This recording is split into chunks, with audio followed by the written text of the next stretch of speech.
Great companies are built on great products. Starting and growing a business is as much about the innovation, drive, and determination of the people behind it as the product they sell. Starting a company is like eating glass and staring into the abyss. If you have a stomach for that, then maybe you have what it takes. If you're going to create a company, your dream should be making something that's useful. If you're trying to create a company, it's like baking a cake. You have to have all the ingredients in the right proportion. I don't create companies for the sake of creating companies, but to get things done. When Henry Ford made cheap, reliable cars, people said, "Nah, what's wrong with a horse?" That was a huge bet he made, and it worked. The path to the CEO's office should not be through the CFO's office, and it should not be through the marketing department. It needs to be through engineering and design.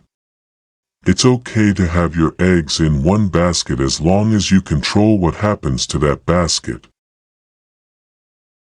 I don't spend my time pontificating about high-concept things. I spend my time solving engineering and manufacturing problems.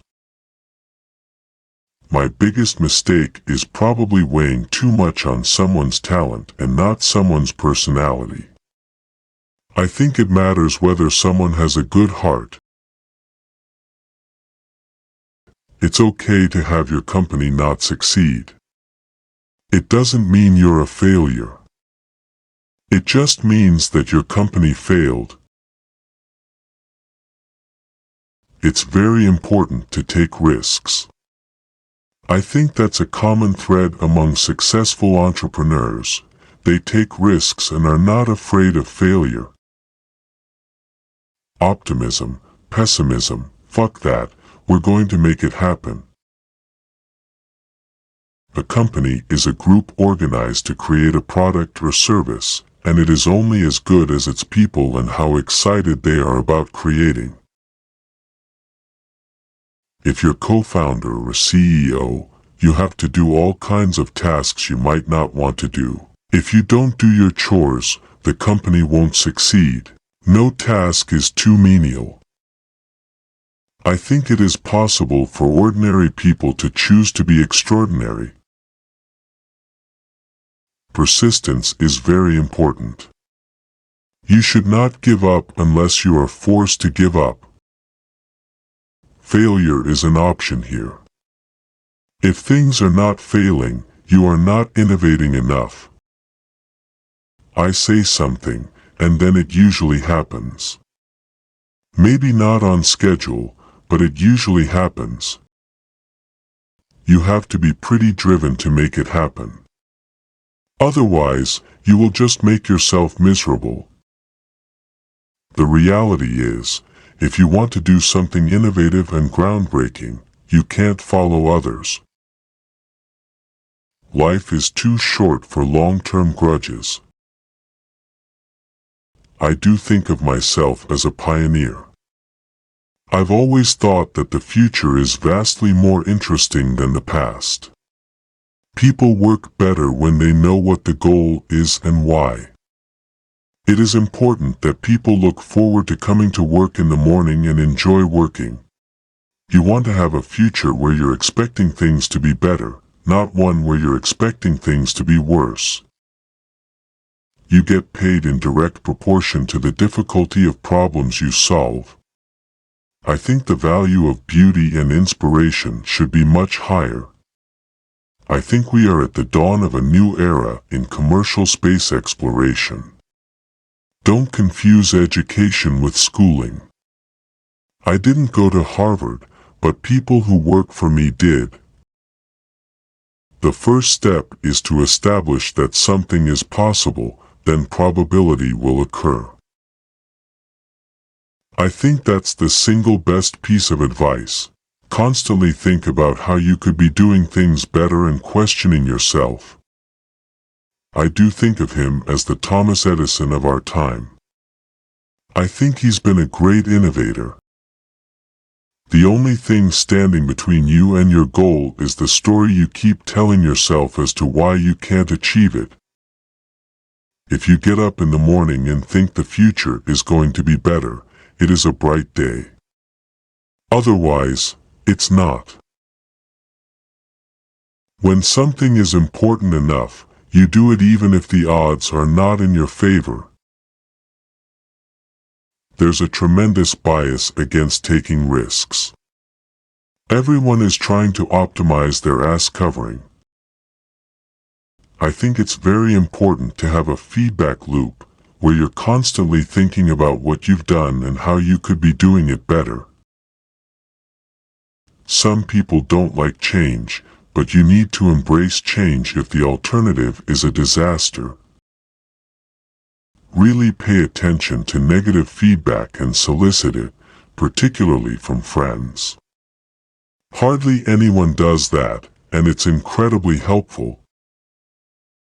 The only thing that makes sense to do is strive for greater collective enlightenment. I think we have a duty to maintain the light of consciousness to make sure it continues into the future.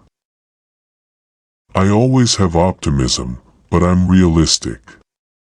It was not with the expectation of great success that I started Tesla or SpaceX. It's just that I thought they were important enough to do anyway. If something is important enough, you should try, even if the probable outcome is failure. Really, the only thing that makes sense is to strive for greater collective enlightenment. The value of beauty and inspiration should not be underestimated. I could either watch it happen, or be a part of it. I think life on Earth must be about more than just solving problems. It's got to be something inspiring, even if it is vicarious. I always invest my own money in the companies that I create. I don't believe in the whole thing of just using other people's money. I don't think that's right. I'm not going to ask other people to invest in something if I'm not prepared to do so myself. You want to be extra rigorous about making the best possible thing you can. Find everything that's wrong with it and fix it. Seek negative feedback, particularly from friends. It is a mistake to hire huge numbers of people to get a complicated job done. Numbers will never compensate for talent in getting the right answer. Two people who don't know something are no better than one, will tend to slow down progress, and will make the task incredibly expensive. When somebody has a breakthrough innovation, it is rarely one little thing. Very rarely is it one little thing. It's usually a whole bunch of things that collectively amount to a huge innovation. I wouldn't say I have a lack of fear. In fact, I'd like my fear emotion to be less because it's very distracting and fries my nervous system. There's a fundamental difference, if you look into the future, between a humanity that is a spacefaring civilization that's out there exploring the stars, compared with one where we are forever confined to Earth until some eventual extinction event. Thank you for watching. Don't forget to subscribe our channel.